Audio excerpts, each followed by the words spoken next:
जय श्री राम दोस्तों, रामचरितमानस के प्रेमियों, आज हम राम कथा का पाठ 8 बनाएंगे और भगवान राम के चरित्रों पर चर्चा करेंगे। कल हमने सुना ऋषि विश्वामित्र जी राजा दशरथ से राम और लक्ष्मण को लेकर वन की ओर चल दिए, अपनी कुटिया की तरफ चल दिए, प्रस्थान किया। और चलते चलते जब वो गंगा जी के तट की तरफ पहुंचे, गंगा जी के पास पहुंचे, तो भगवान को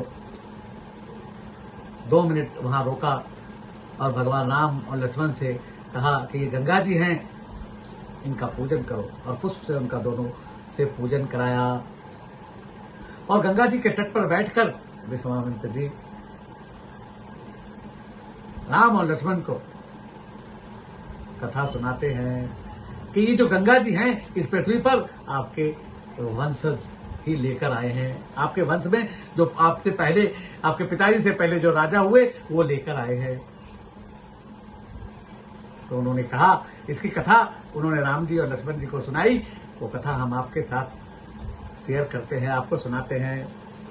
क्या कथा सुनाई कि आपके वंश में, इक्ष्वाकु वंश में राम जी एक राजा सगर हुए, जो बहुत प्रतापी राजा थे। उन्होंने समग्र पृथ्वी को जीत लिया और उन्होंने एक बार एक अश्वमेध यज्ञ किया।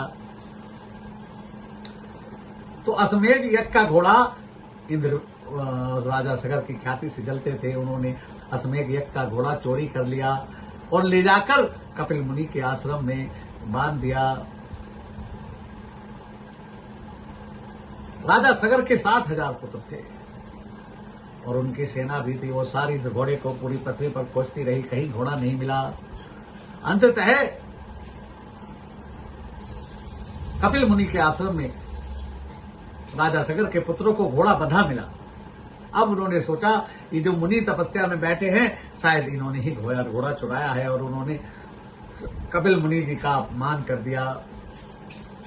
और जब उनके साथ राजा सगर के पुत्रों ने धृष्टता की और उनको अपमान किया, तो उनको क्रोध आ गया और उन्होंने अपने कमंडल का जल हाथ में लेकर उन सबको भस्म कर दिया। जब राजा सगर को इस बात का पता चला, तो राजा सगर बहुत दुखी हुए। उन्होंने ब्राह्मणों से उपाय पूछा कि मेरे पुत्रों की मुक्ति किस प्रकार होगी। ब्राह्मणों ने, ऋषियों ने बताया कि पृथ्वी को गंगा पर लाओ, तब इनका उद्धार होगा।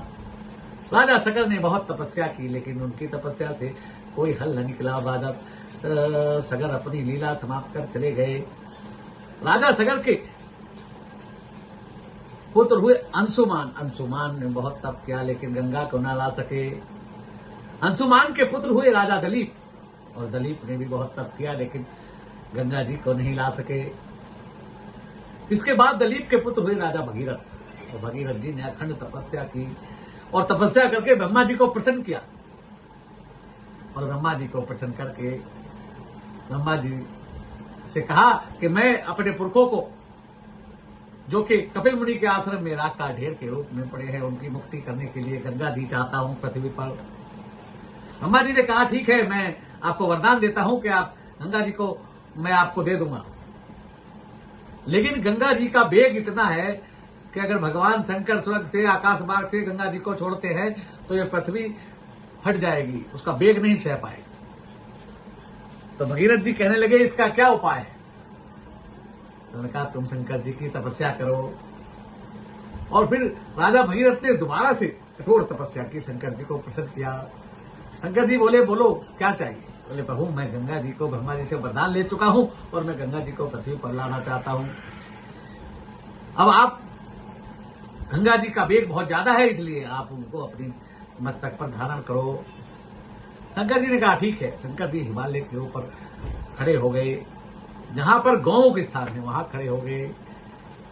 और उधर वहां से ब्रह्मा जी से कहा, तो ब्रह्मा जी ने विष्णु भगवान के चरणों से गंगा जी का प्रादुर्भाव कर दिया। और गंगा जी आकाश मार्ग से होती हुई जब पृथ्वी पर आई, तो शंकर जी ने उन्हें अपनी जटाओं में समेट लिया। तब भगीरथ ने कहा कि प्रभु, एक जटा खोलो। और शंकर जी ने एक जटा खोली, वहां से गंगा की धार बह निकली। और आगे आगे भगीरथ, और पीछे पीछे गंगा चल पड़ी। गौमुख से गंगा चली और जहां जहां जिधर जिधर से भगीरथ जी निकले वहां गंगा जी उनके पीछे पीछे चलती हुई कपिल मुनि के आश्रम तक गंगा जी पहुंची। और वहां जाकर राजा सगर के 60,000 पुत्रों को तृप्त किया, उनकी मुक्ति हो गई। तो ये गंगा जी की कथा विश्वामित्र जी ने राम जी को सुनाई, ये रामायण में आती है। इस प्रकार गंगा जी का पृथ्वी पर प्रादुर्भाव हुआ। गंगा जी हमारे जीवन में बहुत महत्व रखते हैं। गंगा हमारे तन को मन को पवित्र करती है। जिस घर में अशांति रहती हो गंगा जल का रोजाना छिड़काव करना चाहिए। एक बार भगवान ने गंगा से पूछा, तुम्हारे यहां तो इतने पापी आते हैं और सब अपने पाप गंगा में छोड़ जाते हैं, फिर तुम्हारे पाप का समन किस प्रकार होता है? गंगा जी ने कहा कि जब साधु संत जो आपका तप करते हैं, जब वो आकर गंगा में स्नान करते हैं तो मैं दोबारा से पवित्र हो जाती हूँ। जो उतने पापी पाप छोड़कर जाते हैं वो सब पाप उन तपोबल तप किए हुए साधु महात्माओं के नहाने से वो सारे पाप जलकर नष्ट हो जाते हैं और मैं निर्मल और पवित्र हो जाती हूँ। गंगा जल की बहुत महत्व है। कलयुग में गंगा, गीता, गायत्री ये 3 ही मुक्ति की दाता है। अब भगवान ऋषि विश्वामित्र जी राम जी को लेकर आगे चले। तब रास्ते में एक वन प्रदेश आया, उसमें एक उजाड़ झोपड़ा पड़ा है और एक पत्थर की शिला पड़ी है। भगवान ने कहा ये बड़ा उजाड़ सा कुछ है, लगता है पहले कभी यहां कोई आश्रम था। और विश्वामित्र जी कहते हैं यहां पहले गौतम ऋषि का आश्रम हुआ करता था और गौतम ऋषि की जो नारी थी बहुत सुंदर थी। एक बार इंद्र ने चंद्रमा के साथ मिलकर उसके साथ छल किया और गौतम ऋषि ने देख लिया तो गौतम ऋषि ने अपनी स्त्री को श्राप दे दिया, जबकि उसका कोई दोष नहीं था और उसको पाताल की मूर्ति बना दिया। ये जो शिला आप देख रहे हो प्रभु राम जी, ये जो शिला आप देख रहे हो, विश्वामित्र जी कहते हैं ये गौतम ऋषि की नारी अहिल्या हैं, आपके चरणों की रज चाहती। भगवान ने कहा स्त्री को मैं चरण कैसे छूं? बोले नहीं, ये इसी इंतजार में बरसों से हैं, मेरी आज्ञा है आप इनका स्पर्श कीजिए। तब भगवान ने अपने चरण के अंगूठे से उनका स्पर्श किया और वो देव कन्या के रूप में परिवर्तित हो गई और भगवान की बहुत प्रार्थना की और अपने पति को भी धन्यवाद दिया। यहां संशय होता है पति को धन्यवाद जिसने पाषाण बना दिया। तो अहिल्या जी कहती हैं कि धन्य हो मेरे पतिदेव, जिन्होंने मुझे पाषाण बना दिया, लेकिन पाषाण बनाने में भी मेरा हित है।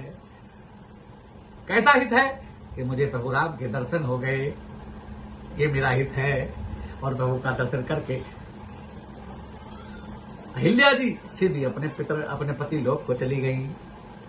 अब इस विश्वामित्र जी राम लक्ष्मण को लेकर आगे चलते हैं और आगे चलकर ताड़क वन आता है जिसमें ताड़का नाम की राक्षसी रहती है।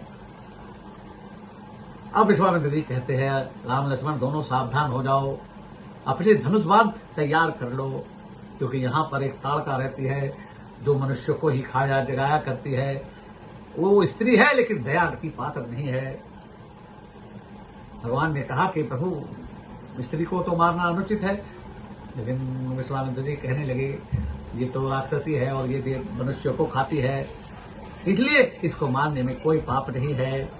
आप बाण का अनुसंधान कीजिए और इसको समाप्त कीजिए। भगवान ने ताड़का का वध किया है और विश्वामित्र जी अपने आश्रम पहुंच गए हैं। और विश्वामित्र जी ने जाते ही राम और लक्ष्मण को 2 विद्याएं दी हैं। ये ऐसी विद्या प्रदान की हैं जिससे न भूख लगती है, न प्यास लगती है, न नींद आती है, न थकान होती है। और राम जी लक्ष्मण जी कहते हैं कि प्रभु आप यज्ञ शुरू कीजिए, अनुष्ठान शुरू कीजिए। 7 दिन का अनुष्ठान विश्वामित्र जी ने आरंभ किया है। राम लक्ष्मण पहरे पर खड़े हो गए, दिन रात पहरेदारी कर रहे हैं। लेकिन 6 दिन निकल गए, न कोई राक्षस आता है न कुछ है। विश्वामित्र जी कहते हैं ये लोग पूर्णाहुति के दिन ही आते हैं, हमारा यज्ञ पूर्ण नहीं होने देते। 7वें दिन पहले मारीच आया है। भगवान ने को तो पता है कि मारीच आगे चलकर सीता हरण में निमित्त बनना है, इसलिए अपने वाण का फर तोड़कर बिना फल का वार मारते हैं और 100 योजन दूर समुद्र के किनारे फेंक देते हैं। उसके बाद सुबाहु अपनी सेना को लेकर आता है, भगवान राम सुबाहु को मार देते हैं और बाकी जो सैनिक थे उनको लक्ष्मण जी मार देते हैं। विश्वामित्र जी का यज्ञ संपूर्ण होता है। अब विश्वामित्र जी के पास जितनी भी शस्त्र विद्याएं थी सब बड़े बड़े अस्त्र राम जी को और लक्ष्मण जी को प्रदान करते हैं और फिर विश्राम करते हैं आश्रम में। आज हम भी यहीं पर विश्राम करेंगे, कल जनकपुर की यात्रा आरंभ करेंगे। जय श्री राम।